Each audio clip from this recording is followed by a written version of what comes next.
Okay, so we did ride the Lobster. And it was great. It was crazy. Looks like that's going to be our last ride of the day.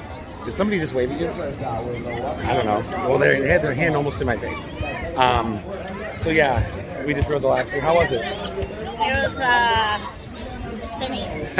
Yeah, we didn't start spinning at first. I didn't want to spin. Yeah, Michelle didn't really want to spin. I said, I don't have, what did I say? I don't have a button for that. You don't have a button for that. I don't have the control button. I said, no, but he does. That's funny. That was a real dizzy ride. I mean, you know, when I used to ride these things like 100 times, you know, it's like not a big deal. I do it all the time, but I don't. We had a nice ride on Wizard before that, but yeah, so we are gonna head out. It's crazy packed. I've seen worse, but it's pretty bad. And now Michelle's still gotta head home, so we're gonna call it a day and go hike halfway across Lake County to get to our cars. But yeah, that was wow.